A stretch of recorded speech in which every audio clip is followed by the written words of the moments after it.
Hey everyone, welcome back to the channel The Hill Report. Today we're diving into a heated Senate hearing where Senator Marsha Blackburn questioned Kash Patel on FBI reform, political persecution, and the Epstein case. If you care about truth, justice, and government accountability, you'll want to stick around for this one. Trust me, some of the revelations here are shocking. Before we jump in, make sure to hit that subscribe button and turn on notifications so you don't miss any updates. Let's get into it. Senator Blackburn praised Kash Patel's experience, making it clear he's the right person to lead the FBI. She asked, "Why are the Democrats so afraid of you?" Blackburn believes Patel is a threat to the political cabal controlling the FBI. She's been fighting to get access to Epstein's flight logs and records, but has been stonewalled. Top Senate Democrats stopped her from getting those records. I don't know, Senator. You'd have to ask them. Well, I tell you what I think, and listening to their questions and your responses, which we appreciate, they know that you're going to go in and you're going to clean up that political cabal that has been over there for years.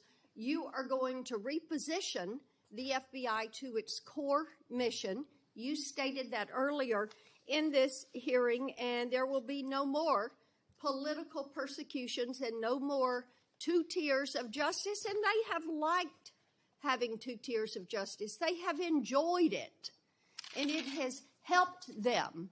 They think in their political mission, they've enjoyed targeting Catholics. They've enjoyed targeting parents. But the American people have said they want no more of that.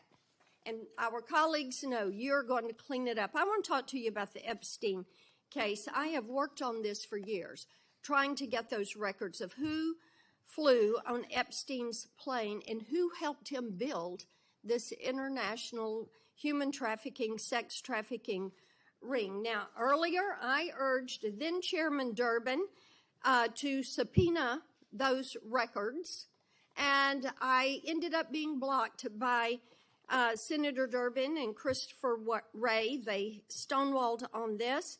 And I know that breaking up these trafficking rings is important to President Trump.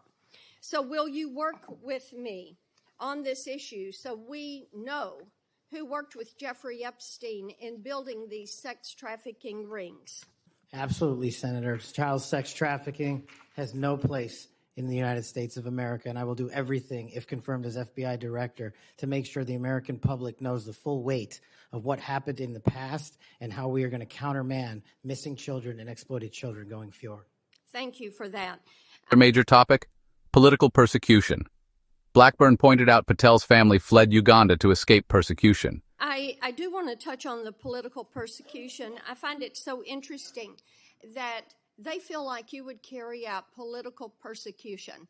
Your parents are with us today. They fled Uganda and persecution from Idi Amin.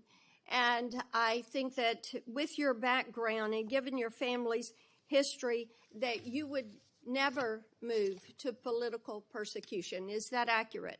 Yes, Senator, that is. And we appreciate that you would remove any kind of two tiers of justice from the FBI because they have practiced that every day for years. Not all FBI agents. There are some good ones, and we certainly want to keep them, but the politics has got to be moved out of the agency. Now, they've tried to frame you as being anti-police. We've discussed that some today.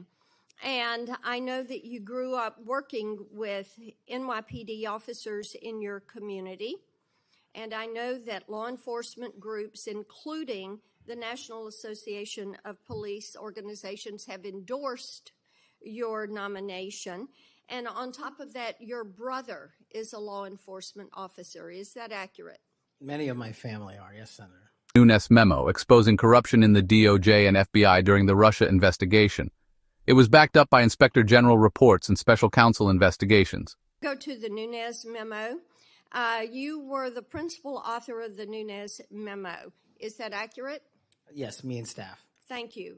And that did really so much to focus the light on the Russiagate hoax and the political cabal that was for years operated out of the DOJ and the FBI.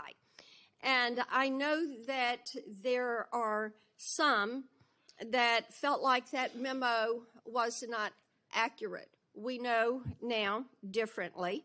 And I'm quoting a comment that was made about that memo and by a member of that House Intel Committee, and I quote, "It was meant only to give Republican House members a distorted view of the FBI," end quote. I find it so interesting. They use the term distorted view. I think the American people who for 4 years under Biden saw the FBI weaponized against them, against parents, against people of faith, weaponized against President Trump, I think they would disagree with that. Do you stand by the good work that you did on the Nunes memo? Our team, and yes, absolutely. And the Nunes memo was accurate in its description of the details, correct? As confirmed by the Inspector General, the Special Counsel, because the Nunes memo only contained sworn information received pursuant to transcribed interviews and production of government materials, including FBI 302s and DOJ memorandum. So the Nunes memo is accurate. Yes, ma'am. Thank you for that. When asked if he still stands by it, Patel said yes. Patel made it clear. He will restore integrity, enforce the law fairly, and eliminate two-tier justice. So what do you think? Will Kash Patel bring real accountability to the FBI? Will we finally see justice in the Epstein case? Drop your thoughts in the comments. I want to hear what you think. And if you found this video insightful, make sure to hit that like button. It really helps the channel. Also, don't forget to subscribe and turn on notifications so you never miss an update on major stories like this one. Thanks for watching, and I'll see you in the next one.